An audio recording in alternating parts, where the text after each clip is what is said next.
confidence, Just right. that certainty. Now, is that difficult to get to, Kevin? Do you teach that?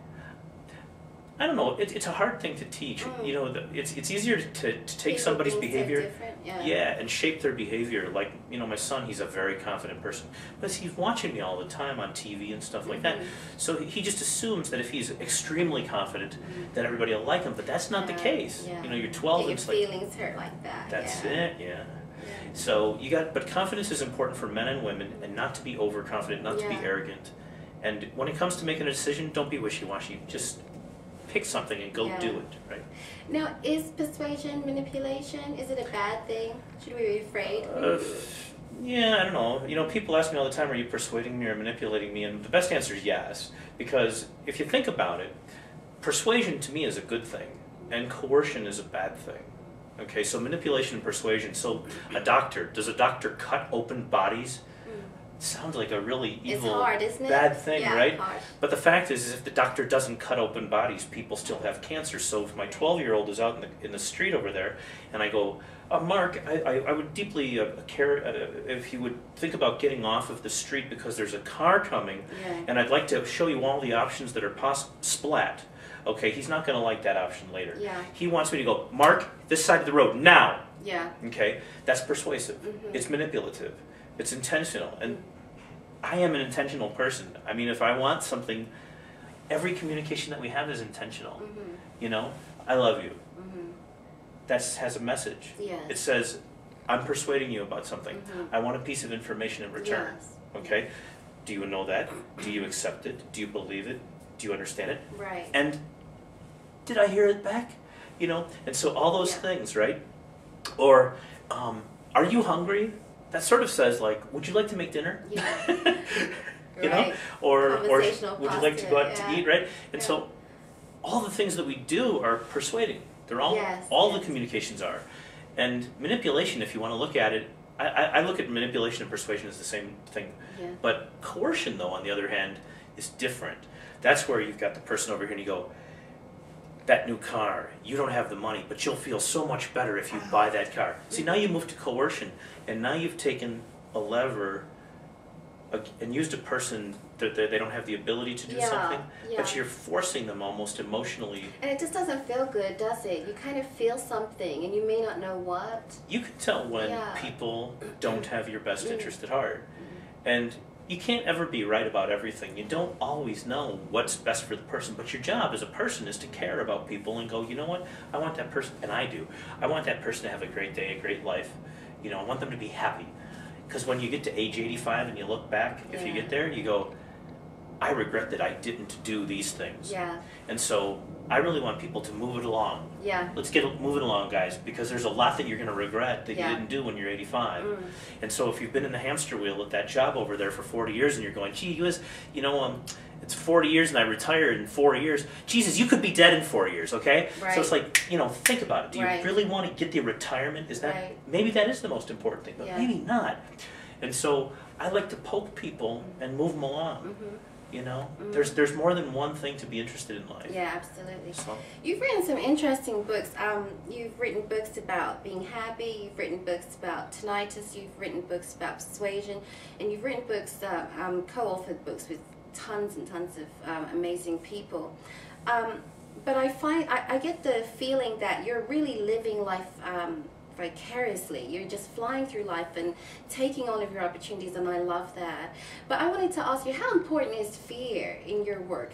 How often does it come up? For me, fear is a huge part of life. Ever since I was, that goes back to childhood. You know, people always think, well, you know, that you should always be thinking about the positive, not a bad thing. But really, I mean, you should be afraid. There is stuff going on in life that's really rough. Right? So fear is a good tool. And when you're afraid of something, you know, be afraid of the right things, by the way. You know, it's like if you get the vaccination, you know, you're going to live. All the propaganda will be, oh, you know, you're going to die and your kids are going to die. And, well, you know what? I promise you, 6 months from now, it's not going to happen. No, the government wants your money too bad. They want lots of people's money. Anything that's going to kill humans, they're not going to do it. Okay, so just don't worry about all that stuff. So be afraid of stuff like you're not going to have money next year, or you believe that you'll have more time next year, or you believe that you'll have more money. I promise you'll have exactly what you have today next year if you don't make a major change. Maybe. Yeah. Oh yeah, well yeah. So you don't get into conspiracy theories and Illuminati and Robert Anton's stuff? You know, you never know. You know, I'm kind of a goofy scientist, you know, and I used to say, well, I want to see evidence, but I actually do see some evidence now. Yeah. I do see that Goldman Sachs is the United States of Goldman Sachs now. You know, there's no question that AIG was bailed out. This company's bailed out. Why? Because we're too big to fail. I'm never going to raise my children to be too big. Here, get to 600 pounds, then you're too big to fail. Right. No, Yeah. let's not. I have a sister, Laura, who I love her very much. And up until 4 years ago, she was homeless. Oh, yeah. Okay, and she weighed 500 pounds, and that's too big to succeed. Yeah. You know, and when people do stuff, it's amazing how a homeless person can be 500 pounds. You got to do the mental math on that, okay? Right. Yeah. It's like, how does that happen? Yeah. Wouldn't a homeless person be like... He's succeeding at something. Right? Yeah. Okay, so they understand the system. Yeah. They understand the ability and how to access stuff. Anyway, but the deal is fear's helpful. If there's an Illuminati out there, it's Goldman Sachs and AIG, and they're really well connected with pretty much anybody who's president. And I'll be damned if I can figure out how it all works. But, oh, come on. You know, come on. You do a lot of the work for the White House as far as with the body language and reading all the nonverbals and nuances and so on. Tell us a little bit about that. That must be exciting work. It's pretty cool. You even helped with the election, didn't you, in 2004? I've helped with a couple of elections. I've also turned a few down, too. Oh, really? You know, I wanted to work with Bob Dole 15 years ago in an election, but then he came out and he was going to say, well, you know... You have a conflicting sort of message. Well, I did, yeah. He was he was telling people that it's okay to smoke cigarettes because he was in bed. I mean, every politician's in bed with somebody. It's just a question of who am I happy to be in bed with. And I was like, you know, cigarettes. But isn't everybody in bed with a cigarette company? Right. Who's got and maybe I should have done the gig. Yeah. You know, but Clinton turned out to be fine. Yeah. Clinton actually was like, no, honey, you called that, didn't you? You called the Monica Lewinsky thing. And by the way, I like Bill Clinton too. Oh, I do too. You know, he is a great guy, and I would love. I've not met him. I know he's going to smack me when he sees me. But yeah. When the day was January 16th of '94, I think it was 96. It was quite a day because the phone rang and Rita Delfiner with the New York Post, and I was like, why are you calling me? Yeah. It's like she read my book. It was like there was 11 people that read the book, and it was like she was one of them. And it talked about body language in 2 of the chapters.